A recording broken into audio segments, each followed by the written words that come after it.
जय हिंद दोस्तों। दोस्तों अब देखो, आपका पेपर तो आ ही चुका है, सभी की डेट जारी हो गई है कि किसका किस दिन है। ये भले ही नहीं आया कि सिटी आ गई, लेकिन ये तो पता चल गया किसका किस दिन है। तो किसी भाई का पहले ही दिन की, किसी का जो है 4 को ही फर्स्ट शिफ्ट में है, और किसी का जो है और आगे है। तो देखो भाइयों, जिसका 4 को है, जिसका 4 से ही स्टार्ट है जैसे, तो जिसका 4 को ही है 4 फरवरी, तो जिसका 4 फरवरी को ही है, तो उस भाई के लिए तो ये है कि भाई जितने जल्दी हो सके पूरा, मतलब 2-3 बार कर डालो पूरा।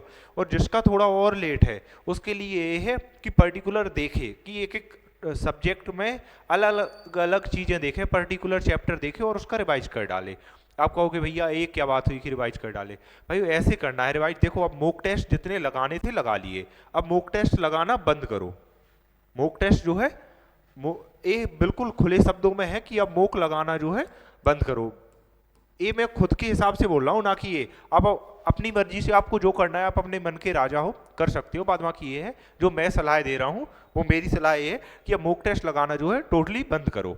अब जो है आपका एग्जाम अगर ये है कि 10 दिन के अंडर में है, तो मॉक टेस्ट लगाना आप बंद कर दो। मॉक टेस्ट लगाना केवल पेपर से 2 दिन पहले। आप 2 दिन पहले मॉक टेस्ट लगाओगे तो 1-2 दिन पहले, या फिर 1 दिन पहले, 2 दिन पहले या 1 दिन पहले जो आप मॉक टेस्ट लगाओगे, पहले ये सुनिश्चित कर लेना, ये पता कर लेना कि वो मॉक टेस्ट सरल होना चाहिए। आप कहोगे भैया ये कैसी बात हुई कि भाई पता कर लेना वो मॉक टेस्ट सरल होना चाहिए, जो भी आप मॉक टेस्ट लगाओ वो बिल्कुल मॉक टेस्ट सरल हो। अब सेकंड नंबर पे आती है बात, फर्स्ट तो एक ही सरल, फर्स्ट तो ये कि जो भी मॉक टेस्ट लगाओ वो सरल होना चाहिए, सरल हो। ठीक है भाइयों, फर्स्ट तो एक ही जो भी मॉक टेस्ट लगाओगे वो सरल रहेगा। दूसरी बात, आप कहोगे भैया ऐसे कैसे, पता कैसे चलेगा? तो भाइयों किसी से पूछ लेना, या जो कुछ भी, या एक बार जो है टेक्स्ट बुक पे लगाते हो तो एक बार सबमिट कर देना, उसका एवरेज स्कोर जिसका कम मिले, जिसका ज़्यादा एवरेज स्कोर मिले वो लगाना टेस्ट। ऐसे नहीं लगाना कि अंधाधुंध, क्योंकि आप कहोगे भैया सरल ही क्यों लगाए, कठिन क्यों नहीं लगा सकते? सरल ही का ही क्यों बोला है? सरल का इसलिए बोला है क्योंकि वो आपका कॉन्फिडेंस अप करेगा। और पेपर हमेशा देखना, कॉन्फिडेंस से हमेशा बच्चों को फायदा होता है, क्योंकि कॉन्फिडेंस नहीं है, भले ही आपको जितना मर्जी आता हो आप कर ही नहीं पाओगे। तो इसलिए कॉन्फिडेंस अपना अच्छा रखें।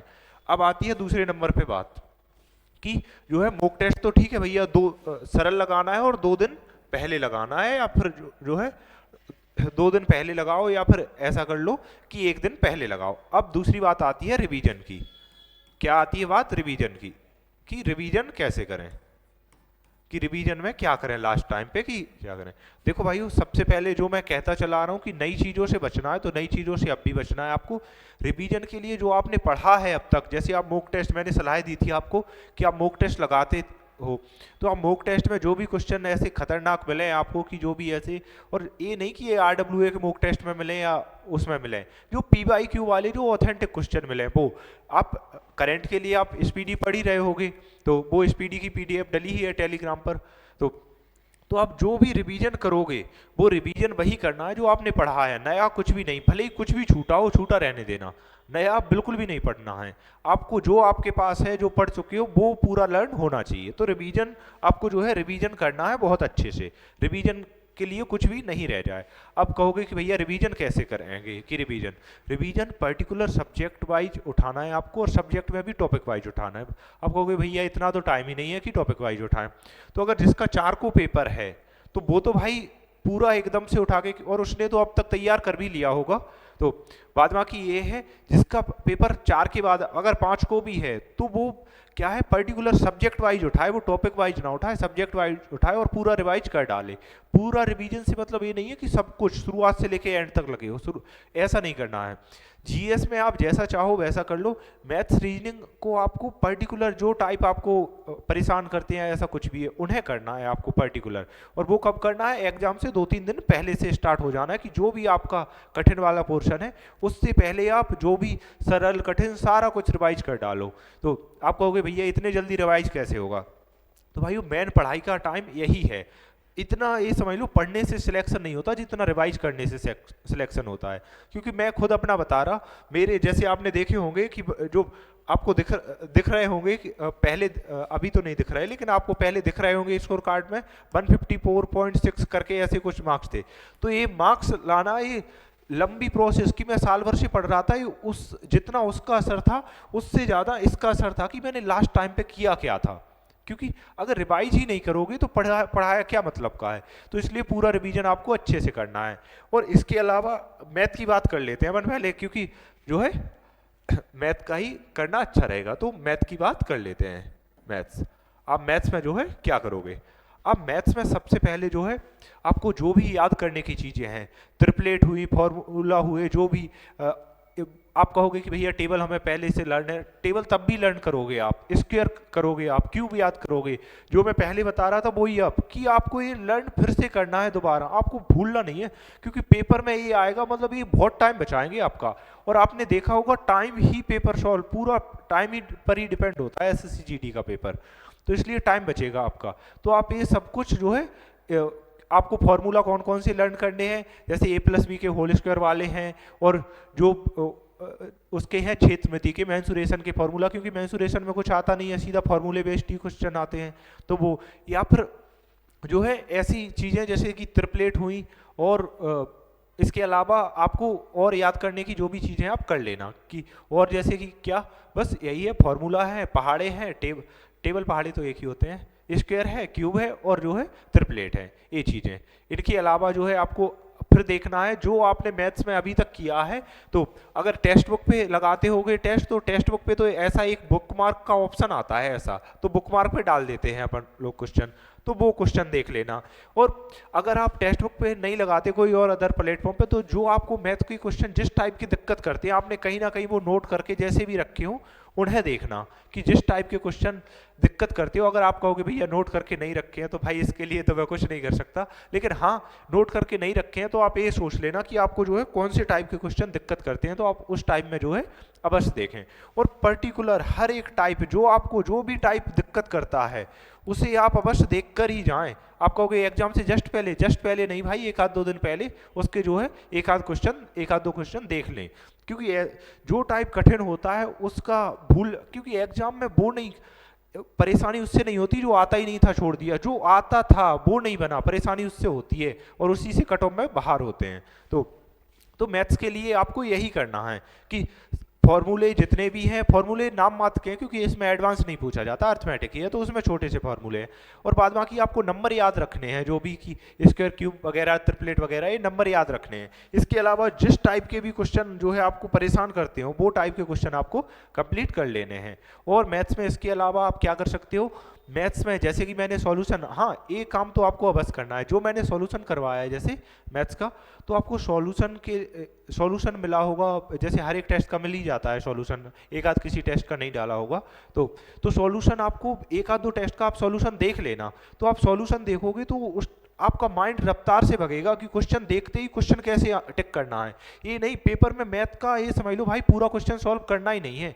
और एक और बात, अगर भाई सलाह मानो तो यही है कि मैथ सबसे बाद में ही करो, क्योंकि मैथ एक ऐसा सब्जेक्ट है जो जितने जल्दी में होगे आप हड़बड़ाहट में, उतना जल्दी कर जाओगे। आप कहोगे भैया हड़बड़ाहट में क्वेश्चन गलत भी हो जाते हैं, बिल्कुल भाई इस बात से कोई दो राय नहीं है, गलत होते हैं, मुझसे भी हुआ था। मैथ में मेरा एक क्वेश्चन गलत था, एसएससी जीडी में मेरे 37 पॉइंट ऐसे कुछ नंबर थे, तो एक क्वेश्चन मेरा गलत था मैथ में, और वो भी इतना सरल क्वेश्चन था, जो 19 क्वेश्चन, जो 20 क्वेश्चन थे 19 में से सबसे सरल जो था वो यही था कि जो गलत हुआ था। तो इसलिए आपको ऐसे नहीं सोचना है कि गलत नहीं होंगे, बिल्कुल भाई गलत होने के चांस बन सकते हैं गलत, लेकिन इसके चक्कर में अगर एक गलत हो, मान लो एक गलत हो भी जाता है, उसके चक्कर में अगर आपके 10 क्वेश्चन आप अच्छे से देख पा रहे हो और ज़्यादा अटेम्प्ट कर पा रहे हो, तो भाई एक आध छोड़ दो ना, क्या परेशानी, एक आध गलत हो जाने दो। तो आप कहोगे भैया आप तो ऐसे कह रहे हो कट ऑफ एक नंबर, भाई एक नंबर से जाती है कट ऑफ, लेकिन जरूरी थोड़ी है कि ये गलत हो, मैंने गलत किया, हो सकता है आप ना करो, हर बार थोड़ी है कंपलसरी है, लेकिन अगर आप पूरा सॉल्व करते हो, ये हर बार कंपलसरी है कि टाइम पूरा लगेगा। तो इसलिए आपको ऐसे नहीं देखना है, आपको जो है आप टेस्ट देखोगे तो आपको लगेगा कि हाँ इस तरह से सोचना चाहिए, ऐसे करना चाहिए, तो आपको सोच बन जाएगी, तो सोच ऐसी डेवलप हो जाएगी। तो मैथ के बाद फिर आते हैं अपनी जीके पर, क्योंकि और सब्जेक्टों के बारे में मैं कुछ नहीं कह पाऊंगा। तो अब आते हैं अपनी जीके पर। तो अब बात कर लेते हैं जीके जीएस की, जो है जीके जीएस की। तो जीके जीएस में क्या है, जीके जीएस में सबसे पहले तो आपने जो भी पढ़ा है, जो भी इंपॉर्टेंट चीजें, सबसे पहले तो वो 10 डेज वाली बात, और मैथ की भी ये मैं भूल गया, आप ऐड कर लेना। जो भी टेलीग्राम पर जो मटेरियल डला है ना, जो भी फॉर्मूले डले हैं टेलीग्राम पर, जो भी फॉर्मूले हैं चैनल पर, वो फॉर्मूले आप रट लें, क्योंकि ऐसा फालतू कुछ भी नहीं डला है। जो भी त्रिभुज का डला है या चतुर्भुज का या कुछ भी डला है वो इंपॉर्टेंट ही है, क्योंकि फालतू मैंने बिल्कुल कुछ भी नहीं डाला उस पर। जो मेरे द्वारा डले हैं वो सब चीज़ें ऐसी ही डली हैं। तो आप टेलीग्राम से मैथ के वो देख लें, जो भी आप सर्च कर लेना उसमें मैथ्स, तो मैथ्स के सारे डे सीरीज में जितने डले हैं वो आ जाएंगे।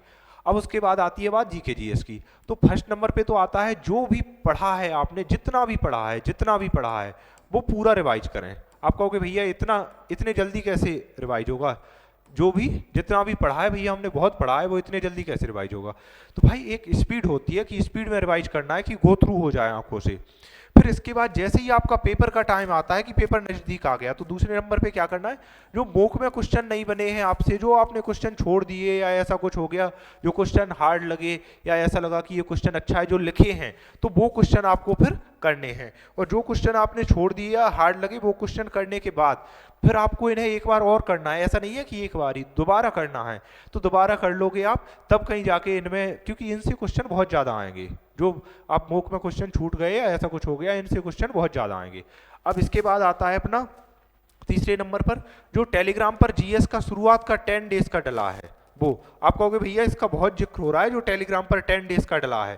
भाई वो बिल्कुल, क्योंकि आप खुद पेपर देने जाओगे, आप खुद कहोगे कि भैया वो डे सीरीज वाले 10 डेज में जो 10 पेज है ना, उसके उन 10 पेज में से एक क्वेश्चन आया है। हर एक बच्चा कहेगा कि भाई हमारे में आया था, भाई हमारे में आया था। तो अब वो 10 डेज भी रटे और उन्हें एग्जाम से एक आध दो दिन पहले भी एक बार गो थ्रू कर लें अच्छे से। तो ये आपकी जीएस के लिए। अब इसके बाद जीएस में और क्या करना है आपको, कि जो ये हो गए आपके, कि जो भी पढ़ा है वो पूरा रिवाइज करना है, जल्दी जल्दी गो थ्रू, जो भी मॉक में गलत किया है और जो भी टेलीग्राम पर 10 डेज चले हैं। इसके बाद इसके अलावा क्या करना है, इसके अलावा जो है अब आती है बात स्टैटिक की, क्योंकि आपकी जो है स्टैटिक कैसे कंप्लीट हो। भाई स्टैटिक आपने कंप्लीट कर ली होगी अभी तक, मैं ये उम्मीद कर रहा हूँ, क्योंकि धीमे धीमे जो है कर ली होगी आपने। तो इसमें इंपोर्टेंट टॉपिक क्या है जो उसी दिन पढ़ने हैं, एक तो सेंसस है, सेंसस का मतलब जनगणना, तो एक तो सेंसस है, सी आएगा शायद यहाँ, तो पता नहीं जो भी आए, लेकिन जनगणना हिंदी में, क्योंकि मुझे, हाँ जनगणना, भाई लिख लेने दे, जनगणना। तो एक तो जनगणना देखना है जस्ट एक दो दिन पहले ही, और ये पूरी रटनी है, क्योंकि अब जनगणना से थोड़े डीप क्वेश्चन पूछे जाएंगे।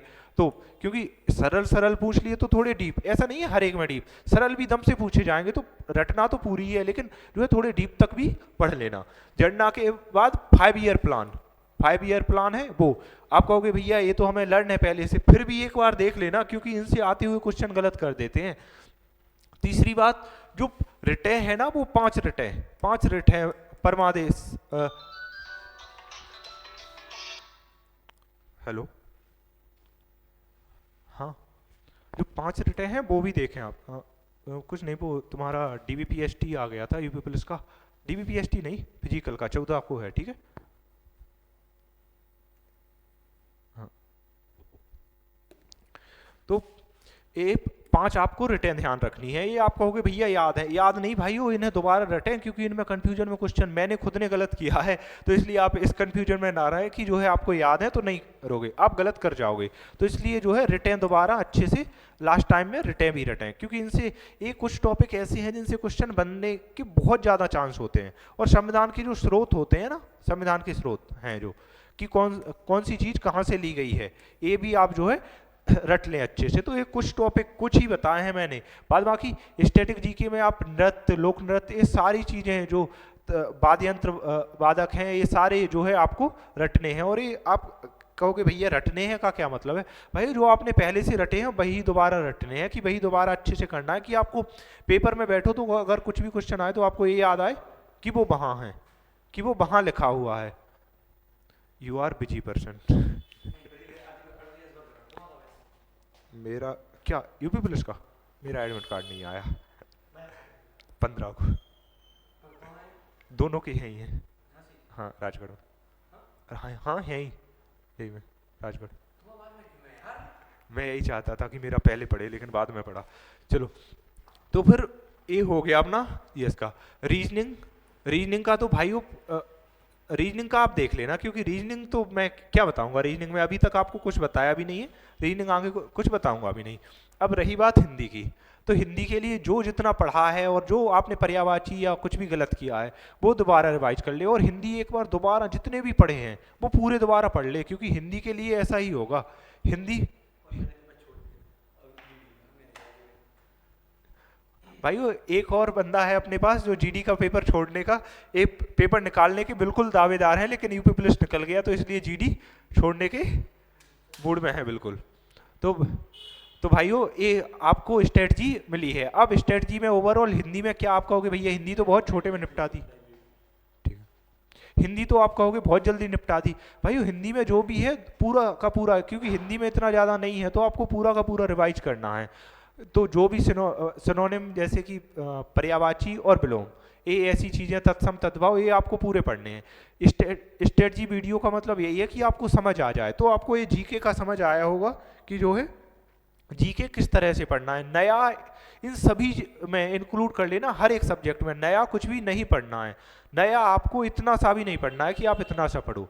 तो और भाइयों फालतू टॉपिक ना पढ़ें कि जैसे मैथ में है तो आप सर्कल पढ़ने लग गए या कुछ और पढ़ने लग गए, ऐसी चीज़ें ना पढ़ें जो नहीं आनी है। रीजनिंग में पता चले कैलेंडर उठा लिया, जिस चीज़ से क्वेश्चन ही नहीं आने हैं वो चीज़ें ना पढ़ें, इररेलेवेंट चीज़ें कुछ भी ना पढ़ें। तो केवल और केवल रेलेवेंट पढ़ना है आपको। और जीएस में जितना हो सके आपको करंट पर भी अच्छे से ध्यान देना, करंट के बारे में अलग ही डिस्कस कर लेते हैं, ठीक है। ये अपना करंट है, ठीक है, CURR, ये अपना करंट है। करंट में सबसे पहले जो है जो नियुक्ति दी हुई है ना वो नियुक्ति करें। आप कहोगे भैया याद है, हमें याद है तो अच्छी बात है, नहीं है तो कर लें। नियुक्ति के अलावा स्पोर्ट का जो भी पूरा का पूरा पोर्शन, क्योंकि स्पोर्ट से आप कुछ भी नहीं छोड़ सकते, स्पोर्ट से क्वेश्चन आते ही हैं, तय है। राष्ट्रमंडल हुआ, ओलंपिक हुआ, पैरा ओलंपिक हुआ, इनसे क्वेश्चन जो है आते ही हैं, 100% ट्रू है। तो इनसे क्वेश्चन जो है अब भी आएंगे। तो स्पोर्ट देखना है। स्पोर्ट के बाद जो है करंट में और क्या देखना है, करंट में देखना है आपको कौन से नोबेल पुरस्कार। पुरस्कार तो और भी देखने हैं, लेकिन नोबेल पुरस्कार जो है ज़्यादा इंपॉर्टेंट है। नोबेल पुरस्कार, इनके बाद जो पद्म पुरस्कार मिले हैं, पद्म विभूषण, पद्म श्री, वो भी देखने हैं आपको। इनके अलावा जो आप कहोगे भैया इनके अलावा और क्या देख सकते हैं, करंट तो बहुत है देखने को, तो इनके अलावा कहाँ लिखें, और जगह जल्दी कवर कर ले रहा हूँ मैं, क्योंकि छोटे अक्षर लिखने की आदत नहीं है मुझे। 5वें पे इनके अलावा क्या लिखना है, पद्म लिख लिया आपने, जैसे G20 की बैठक कहाँ हुई या और इसके अध्यक्ष कौन है, ये चीज़ें आपको याद लेना है। अध्यक्ष तो इसमें आ जाएंगे, नियुक्ति आनी है इसमें, तो इसरो के अध्यक्ष कौन है, इसरो की जैसे स्थापना, इसके संग में ये भी कर लेना, स्थापना कब हुई, G20 की लास्ट बैठक कहाँ हुई, G20 के कितने सदस्य हैं, तो ब्रिक्स में कितने सदस्य हैं, ये भी, क्योंकि करंट में मेनली यहीं से क्वेश्चन पूछा जाएगा, एक आध क्वेश्चन टपकेगा, ये समझ लो। इससे आप ये सोच लो जो ब्रिक्स G20 है, इनसे एक क्वेश्चन अवश्य आएगा। और थोड़ा मेलोनी के, मतलब ये मजाक वाली बात नहीं, ये सच है, मेलोनी का भी ध्यान रखें, उसने भी जिसमें भाग लिया है वो भी देखें। आप कहोगे भैया ये तो मजाक वाली बात हो गई, मजाक वाली बात है, लेकिन हाँ ये सच है, क्योंकि मैंने बहुत एग्जाम में देख लिया, तो इसलिए तो थोड़ा मेलोनी भाभी पर भी ध्यान दें, तो वहाँ भी देखें। उसके अलावा आप ने जैसे ही ये कर लेते हो कंप्लीट करंट में, तो कंप्लीट का मतलब ऐसा नहीं है कि इन्हें बिल्कुल रटने बैठ जाओ, रटने नहीं बैठना है। एक बार पढ़ना है, 2 बार पढ़ना है, 3 बार पढ़ना है, फिर आप थोड़ा थोड़ा रटोगे। ऐसा नहीं है कि शुरुआत में ही रटने, फिर तो आप भूल जाओगे। पहले 2-3 बार पढ़ो फिर। अब इसके बाद जब आप एक कर लेते हो तो स्पीडी में बाद में 1000 के समथिंग, 1000 या 800 ऐसे क्वेश्चन दिए हैं जो टिक वाले कि टिक करना है कि कौन, हाँ 4 ऑप्शन दिए होंगे और उनके बाद में जो है आंसर दिए होंगे, तो उन्हें टिक करके वो 1000 क्वेश्चन जरूर एक बार, क्योंकि ये समझ लो करंट का राज यही है, सबसे ज़्यादा करंट का रोल यही निभाता है, वो है अपना स्पीडी। और स्पीडी के लास्ट वाले 1000 क्वेश्चन, तो ये सब कुछ कंप्लीट करने के बाद ये 1000 क्वेश्चन अच्छे से पढ़ें। ये 1000 क्वेश्चन आप अच्छे से पढ़ लोगे तो ये समझ लो करंट का, ये समझ लो बहुत कम क्वेश्चन है कि जो आपसे ना छूट जाए, नहीं तो आप बनाकर ही ले जाओगे। करंट आपकी बनी बनाई है, ये समझ लो, अगर जो है आप एक क्वेश्चन कर लेते हो। और बाद बाकी अगर और अच्छे से करना है तो आप गौरव सर की थोड़ी बहुत क्लास देख लेना, बस ये नहीं कहूँगा लेकिन मैं कि पूरी देख लेना, क्योंकि पूरी तो मुझसे भी नहीं झेली जाती, तो थोड़ी बहुत देख लेना माइनर की, मतलब लगे कि जो जो इम्पोर्टेंट है वो। बाद बाकी पूरी की सलाह नहीं दूंगा, क्योंकि फिर पूरी देखोगे तो दिमाग खराब होता है। और ये जो भी करंट है ये पेपर से जस्ट पहले नहीं पढ़ना है, पेपर से आपको एक दिन पहले तो पढ़ाई बंद कर देनी है। ये नहीं है कि पेपर वाले दिन भी पढ़ रहे हो, पेपर वाले दिन नॉर्मल रहना है एक आम आदमी की तरह, और थोड़ा बहुत देख लो किताब और बस, इससे ज़्यादा कुछ नहीं, ठीक है। और पेपर देने से पहले ऐसा नहीं है कि पेपर देने से एक दिन पहले आप दम से एनालिसिस देख रहे हो, और वो बिल्कुल नहीं देखना है। एनालिसिस आपको एक दिन पहले तक देखना है। एक दिन पहले मतलब आज आपका पेपर है तो कल पूरा कुछ भी बंद कर दो, परसों जो तो आप देख सकते हो, उसके बाद एक दिन जो है आपको कुछ नहीं देखना। जैसे ही आप अपना आपका टाइम आता है कि आपकी शिफ्ट आती है, उससे पहले जो शिफ्ट होती है उसका एनालिसिस थोड़ा सा देखें कि उसमें क्या पूछा गया है, और जो अगर कुछ भी ऐसा लगे कि एक्स्ट्रा पूछा गया है उस पर कर जाएं, और बाद बाकी 2 दिन के लिए एनालिसिस बिल्कुल बंद करें। और कुछ भाई सोचेंगे कि भाई अब पहले से ही 4 फरवरी से ही एनालिसिस देखना स्टार्ट कर दें। नहीं, जिनका जो है 21 फरवरी को है वो 4 का ए है, 4-5 का तो सब देखें, फिर उसके बाद जिसका लास्ट में है वो एनालिसिस बीच में थोड़ा रोक दें, क्योंकि एनालिसिस जीएस का बिल्कुल नहीं रोकना है। ये नहीं कहूँगा कि जीएस का रोक दें, और सबका रोक दें, जीएस का देखते रहें, क्योंकि क्वेश्चन जीएस के रिपीट होते रहते हैं। लेकिन मैथ से और रीजनिंग इन सब में दिमाग खराब ना करें, तो इन सब का एनालिसिस रोक दें। तो और भाइयों एनालिसिस आपको यही चैनल आप सब्सक्राइब भी कर लेना, तो एनालिसिस आपको जो है मिलता रहेगा। 4 फरवरी को जो है फर्स्ट शिफ्ट का एनालिसिस मिलेगा आपको, सेकंड का मिलेगा, तो बाद बाकी और आगे जैसा रिस्पांस रहेगा जो कुछ भी, क्योंकि पूरा रिस्पांस के ऊपर है, तो आपको एनालिसिस भी मिलेगा। तो और अब मेरी यूपी पुलिस की रनिंग आ गई है, तो मेरी यूपी पुलिस की रनिंग है, तो अब मैं उसमें बिजी हो जाऊँगा। तो बस ये है, मेरी रनिंग जो है 15 को है, 15 फरवरी, तो इसलिए आपको 4-5 लगभग 6-7 तारीख तक तो मैं एक्टिव रहूँगा, फिर उसके बाद ध्यान थोड़ा वहाँ पहुँच जाएगा, तो इसलिए फिर 10 फरवरी के बाद थोड़ा ध्यान जो है मेरा कम हो जाएगा, फिर आपको केवल एनालिसिस ही मिलेगा, उसके अलावा जो है कुछ नहीं मिलेगा। तो आप ये जो भी टेलीग्राम पर मटेरियल डला है उसे एक बार देख लें और अच्छे से करें। तो और वीडियो कैसी लगी ये भी कमेंट बॉक्स में छोड़ दें। जय हिंद, जय भारत।